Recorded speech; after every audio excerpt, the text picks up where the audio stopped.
Retour à question d'actualité avec Jean-Philippe Trottier. Alors, la capitulation des nazis en 1945 est fêtée le 8 mai en Occident et le lendemain par les Russes pour cause de décalage horaire. 21h01, le 8 était comme 1h01 du côté de Moscou. Le président russe Vladimir Poutine avait invité les chefs d'États alliés à commémorer l'événement à Moscou. La plupart ont refusé, notamment pour cause de guerre en Ukraine. Était cela une décision intelligente ou non? Et la Russie est-elle le vrai ennemi de l'Occident? Le point avec Mathieu Bock-Côté. Bonjour Mathieu. Bonjour. Alors, il y avait un article dans le Figaro, justement, d'un diplomate et écrivain russe, Vladimir Fedorovski, qui, lui, était tout à fait contre l'idée du boycott parce qu'il disait que les Russes sont beaucoup plus près de l'Occident que malgré les aléas de la politique contemporaine.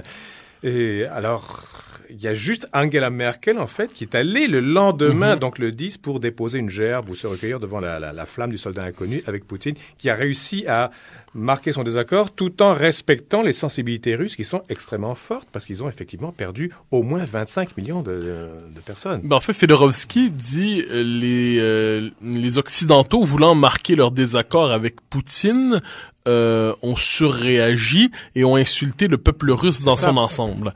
Et on peut, à bien des égards, on peut dire que c'est assez vrai. C'est-à-dire que la commémoration de la chute de l'effondrement du nazisme, de la chute du nazisme, qui demeure probablement un des rares moments historiques qui provoque une interprétation consensuelle dans les pays occidentaux, c'est-à-dire voilà une défaite célébrée par tous. Chacun voit dans l'effondrement, même les Allemands voient dans l'effondrement du nazisme un moment fondamentalement heureux et positif dans l'histoire du XXe siècle. Donc, marquer un désaccord avec refuser de participer aux célébrations d'un des peuples qui a le plus sacrifié. Oui, bien évidemment, on fait on pourrait dire les peuples victimes du nazisme, c'est une notion plus complexe, mais un des peuples qui a le plus sacrifié dans la lutte contre le nazisme, faire comme si finalement on pouvait se passer de cette commémoration pour des raisons de politique contemporaine, cela témoigne probablement d'une grande insensibilité historique et identitaire. Justement, vous parlez de l'histoire, Mathieu, parce que si on revient au XVIIIe siècle, Pierre le Grand était menacé par l'Empire ottoman du Sud et il a voulu européaniser la Russie en créant en 1703 notamment Saint-Pétersbourg, etc. Je veux dire, il y avait une volonté européenne de la Russie et qui s'est jamais démentie. La Russie était attirée par l'Asie aussi, elle a toujours cette ambiguïté. Il faudrait faire cette nuance-là, c'est-à-dire... Mais ce que je veux dire, c'est que ce que l'on fait maintenant, c'est qu'est-ce qu'on n'est pas en train de renvoyer la Russie dans son côté steppe, toundra, Asie, etc. Alors, il y a les deux éléments, c'est-à-dire d'un côté, une bonne partie de la vie intellectuelle, on pourrait dire, ou même des querelles spirituelles, mais vie intellectuelle russe, vie politique est structurée autour du clivage entre slavophiles et occidentalophiles, c'est-à-dire où, d'un côté il y a ceux pour qui la Russie, donc les occidentalistes, pour qui la Russie est une puissance européenne fondamentalement, c'est-à-dire doit chercher à marquer son appartenance à la civilisation européenne qui elle-même dévoilerait sa vérité principalement en Europe occidentale avec la démocratie libérale, l'économie de marché, le progrès de l'état de droit. Donc, la Russie devrait chercher à s'européaniser de manière maximale et s'européaniser égale se moderniser, égale progresser. Et de l'autre côté, il y a les tenants de la voie slavophile qui disent non, la Russie n'est pas simplement qu'une région d'Europe. Elle a sa propre vocation. Oui, c'est une civilisation à part entière. C'est une région c'est une civilisation qui justement a un rapport intime avec l'Asie notamment. C'est une civilisation qui n'est pas simplement, autrement dit, un décalque russe de l'Europe, c'est autre chose.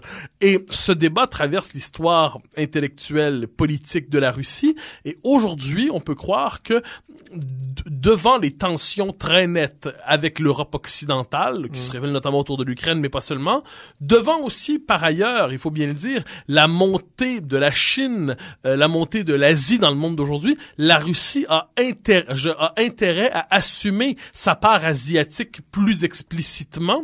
Pourquoi?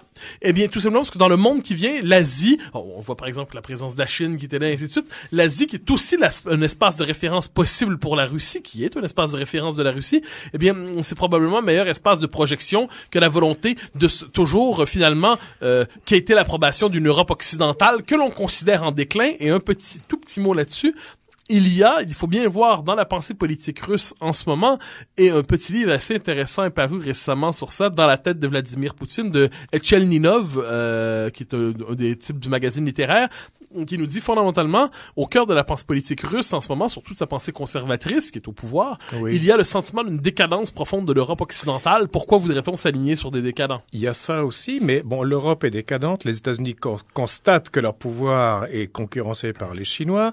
Et est-ce que beaucoup d'Européens jugent, et l'Occident en général juge la Russie parce qu'ils sont nationalistes, xénophobes, ils sont contre le mariage gay, ils sont contre ci, contre ça, qui ne sont pas des valeurs, entre guillemets, occidentales. Est-ce qu'on n'était pas en train de précipiter avec ce clivage? Comment vous dire, Mathieu? Est-ce qu'on n'est pas en train de se quereller sur des données beaucoup plus superficielles que de s'entendre sur des données plus fondamentales, un christianisme qui est commun aux deux ères, une volonté de rapprochement de la Russie historiquement. Est-ce qu'il n'y a pas des données plus fondamentales, plus archétypales qui devraient nous réunir? Je ne sais plus qui disait que l'orthodoxie était un des poumons du christianisme Jean-Paul II. En Europe. Oui, alors il y a... Le deuxième poumon. Donc il y a cette idée que l'orthodoxie, la Russie, quel rapport entretenir avec ça? Il y aura toujours, je crois, une part d'altérité inévitable de la Russie par rapport à l'Occident. Ne serait-ce que par son caractère démesuré. Elle est quand même plus proche de l'Occident que de la Chine. J'aurais tendance à être d'accord avec vous, mais je crois que plusieurs Russes vous diraient que les Russes sont d'abord proches des Russes. C'est-à-dire que... Bien, oui. Et il y a la volonté... la Russie s'assumant non seulement comme nation, mais peut-être même comme civilisation. Oui. S'assumant comme civilisation, il y a l'idée qu'on ne doit plus chercher à l'extérieur des modèles ou des critères pour s'évaluer soi-même. Oui. Je pense à l'instant à l'introduction du... est-ce le journal d'un écrivain de Dostoïevski? Je crois que oui.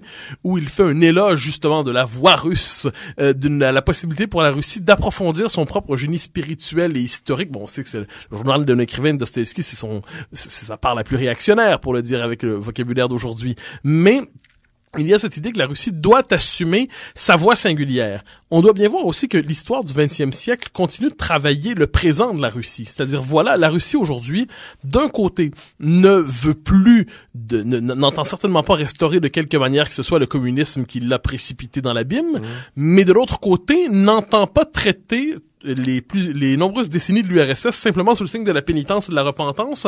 Donc, la Russie est complètement contraire à l'Europe. Bien, la Russie n'est pas dans une dynamique pénitentielle. Rappelez-vous, ne serait-ce... Elle est affirmative. C'est le moins qu'on peut dire. Rappelez-vous l'ouverture, l'immense séance d'ouverture des Jeux Olympiques de Sochi. Oui. Alors, c'était une démonstration de patriotisme inimaginable dans les démocraties occidentales contemporaines. Parce qu'avec la chute du communisme, Mathieu Bocoté, je veux dire, l'OTAN s'est étendue à l'Est, l'Union européenne également. Gorbatchev l'a lui-même dit pour les 25 ans de la chute du mur de Berlin que c'était une erreur de vouloir encercler un ancien ours à une ancienne puissance. Bon, alors là, il y a les nuances. Et qui explique cette montée du nationalisme russe. Alors là, il y a deux points de vue. C'est-à-dire, du point de vue de la Russie, quand on s'intéresse un peu à ces questions, on voit que la Russie dit « vous nous encerclez avec l'OTAN ». C'est ça. Mais du point de vue des Polonais, du point de vue des Baltes, du point de vue des petites nations qui ont subi la tutelle de l'ours russe, eh bien, ils n'encerclent pas la Russie, ils se protègent tout simplement en se raccrochant à l'OTAN. Mais on parle de la réaction russe maintenant. Oui, on peut comprendre les pays baltes. Oui, ce que j'entends, c'est si je suis oui, ben justement la notion d'étranger proche, qui est une manière, forme d'annexion symbolique des pays qui entourent la Russie. Je crois que la formule était de Brejnev, si je me trompe pas. Donc une forme d'annexion symbolique des pays qui entourent la Russie en leur disant votre indépendance, c'est la doctrine de la souveraineté limitée finalement. Oui, eh bien, si j'étais letton, si j'étais estonien, si j'étais lituanien, eh bien, je voudrais me placer, sinon sous le parapluie américain, à tout le moins rappeler par une volonté d'appartenance, soit à l'OTAN, soit à l'Union européenne, soit aux différentes instances qui définissent la construction européenne contemporaine, une volonté de rappeler que j'appartiens aussi à l'Occident parce que je crains encore la Russie. Et peu importe ce qu'on pense de ce qui se passe en ce moment en Ukraine, on a néanmoins la preuve que les peuples voisins de la Russie ont d'excellentes raisons de s'inquiéter pour leur souveraineté devant une Russie qui redevient impériale. qui redevient impériale notamment à cause de cet encerclement. Alors, un instant. La prétention impériale de la Russie ne date pas d'il y a 5 ou 6 ans. Mais celle de l'Occident non plus. Je suis bien d'accord. On a deux blocs qui, on aura deux blocs qui vont s'affronter dans un contexte géopolitique mondial qui est beaucoup plus fragmenté. Vous avez l'État islamique qui est avec menace, vous avez la Chine, vous avez d'autres choses. Voilà le piège. Vous me parlez de deux blocs, et moi je vous parle de cette série de pays qui n'appartiennent en un sens ni à un bloc ni à l'autre, même s'ils se sentent plus près de l'un. Oui, tout à fait. La situation des petites nations d'Europe centrale, et là on peut remonter, les pays baltes aussi, ainsi de suite. Elle nous invite à relativiser chaque fois la logique des blocs. C'est-à-dire, voilà des nations qui ne veulent pas vivre sous la tutelle de l'un et qui doivent toujours jouer d'alliances complexes pour préserver leur part de souveraineté et qui voient aujourd'hui, avec raison, la Russie sous le signe de la menace. Doit-on par ailleurs diaboliser la Russie comme plusieurs le font? Doit-on se dire que fondamentalement la Russie aujourd'hui est redevenue l'Union soviétique et payons-nous le plaisir d'une nouvelle guerre froide? Ça, c'est une sottise absolue. Mais doit-on humilier l'ennemi d'antan qui gardait encore pas mal de force? Alors un instant, il y a une différence entre la volonté d'humilier et imagine, est-ce que les Américains, est-ce que les Européens veulent humilier la Russie? Probablement qu'il y a une part de ça. On l'a vu, par exemple, en participant pas aux célébrations. C'est une volonté d'isoler la Russie en disant, vous n'êtes plus parmi les respectables les communautés respectables de la puissance internationale. Nous avons le monopole. Voilà, nous avons le monopole de la respectabilité. De l'autre côté, est-ce que la Russie se sent plus facilement humiliée que d'autres? Est-ce que évidemment, elle était numéro 2 mondiale pendant des décennies. Évidemment que l'humiliation est proportionnelle. Mais est-ce que, par exemple, le fait d'intégrer, j'y reviens sur cet exemple, les pays baltes dans les différentes organisations de sécurité du territoire européen, est-ce que ça consiste à humilier la Russie en l'entourant? Je ne crois pas. Je pense que... Peu importe, vous le croyez pas, mais eux-mêmes le croient. Oui, eux-mêmes le croient. Mais donc, de ce point de vue, plaçons-nous un petit instant du point de vue de ces petits peuples qu'on considère toujours comme quantité négligeable. Vous savez, Alain Finkielkraut nous raconte dans l'ingratitude, c'est très beau livre, 1999, voilà. Finkielkraut raconte, il dit, il y a différentes manières de raconter Munich. Munich. Alors, Munich, pour les uns... en 38, hein. En 38, c'est la Canadier et Chamberlain. Qui capitulent devant Hitler et tout ça. On dirait que la paix est garantie. L'année qui suit, la Deuxième Guerre commence. Mais il dit, un élément de Munich qu'on doit garder à l'esprit, c'est le sort réservé aux Tchèques. Alors, pendant que les grandes puissances négociaient entre elles, eh bien, les Tchèques étaient à l'extérieur de la salle et on découpait potentiellement leur territoire et on leur apprenait quoi, finalement? Eh bien, une fois sortis, on leur disait, voilà, petite nation, tu n'es pas maîtresse de ton destin. Voilà le sort que nous te réservons dans la nouvelle carte du monde. Ça, c'est le Québécois indépendantiste en vous qui parle. Mais pas seulement. Il y a aussi une sensibilité pour Mathieu. ces peuples qui vivent à l'ombre des empires et qui ne veulent pas se laisser avaler par eux. Mais à l'époque, le monde était beaucoup plus simple parce qu'il y avait l'Occident et le bloc communiste. Aujourd'hui, il y a plusieurs blocs. Je n'aimais pas le mot bloc, mais il y a d'autres dangers qui émergent. Il ne s'agit pas de sacrifier les petites nations, mais il s'agit quand même d'avoir un certain réalisme et un réalisme historique, un réalisme spirituel, et de voir qu'il y a toute une force russe qui aurait tout intérêt à être du côté occidental plutôt que du côté J'espère que vous n'avez pas entendu dans mon propos quelque chose comme une diabolisation de la Russie. Pas du tout. Car ce n'est pas mon intention. Non, mais vous défendez beaucoup les petites nations, alors qu'aujourd'hui, c'est peut-être plus risqué. Je regarde la renaissance nationale de la Russie, qui est aussi une renaissance spirituelle. Par exemple, la volonté de rappeler non seulement les racines, mais la vocation, donc les racines orthodoxe de la Russie, mais la vocation orthodoxe de la Russie. Donc, une identité nationale qui est tricotée avec une identité religieuse de manière très, très fine. Alors ça, c'est une chose. Et qui aurait l'idée de diaboliser la Russie? Mais je dis, devant cette renaissance de la Russie, il n'est pas interdit, cela dit, de s'inquiéter des débordements possibles de cette renaissance. Voilà, parce que le drame de la Russie, il faut bien voir, hein, c'est une histoire si souvent dramatique. Voilà l'histoire d'une nation qui... Un peuple martyr à plusieurs égards. Qui ne parvient pas finalement, qui est regardé de haut par les Européens, qui voient quelquefois un pays un peu sauvage. Voilà un pays qui finalement sort de la Première Guerre mondiale, qui avait pas les moyens finalement de jouer à la Première Guerre mondiale, de partir à la Première Guerre mondiale qui était pas aussi avancé finalement, et qui perd une partie substantielle de son territoire. Voilà un pays qui subit ensuite le totalitarisme communiste. Voilà un pays qui ensuite participe à la Deuxième Guerre mondiale. Et soit dit en passant, n'oublions jamais que dans la Deuxième Guerre mondiale, l'URSS a ressuscité la Russie d'une certaine manière. C'est-à-dire que c'est pas l'international des travailleurs qui s'est battu contre les Allemands, on a mobilisé la mémoire le sentiment national, on a mobilisé l'orthodoxie. Voilà un pays qui ensuite perd son empire avec la chute de l'URSS, et la perte de l'empire, c'est le sentiment de la perte, c'est le sentiment de la déchéance. Et donc l'humiliation. Et pire que ça, au-delà de la déchéance, il y a ensuite les 10 années de post-communisme c'est pas une transition particulièrement réussie. Non, c'était chaotique comme tout. Donc aujourd'hui, Poutine, qu'est-ce que c'est? Il les représente auprès de son peuple. Mais au-delà de ça. Et le tsar, et la gloire. Voilà, et la il gloire représente passée. le désir d'une renaissance historique. Mais ça, on devrait le comprendre. Mais voilà. Et je veux juste finir avec une chose, c'est parce que le temps file malheureusement. Vladimir Fedorovski, dont on parle, cet écrivain diplomate russe, très connu du reste, dit, mais le vrai ennemi de l'Occident, on a un ennemi commun, c'est l'État islamique. Et ça, est-ce qu'on est en train de se tromper? On est en train de pointer nos canons moraux, notamment, dans la mauvaise direction. Ça, je comprends très bien. C'est-à-dire, les Occidentaux ne tolèrent pas qu'on n'adhère pas à la morale de l'émancipation libertaire d'aujourd'hui. Et on regarde la Russie, et par son patriotisme exacerbé peut-être, par l'importance qu'elle donne à l'Église orthodoxe, par son traditionnalisme moral, la Russie nous semble être l'incarnation de ce que ne doit pas devenir notre temps. Exactement. Bon, d'accord.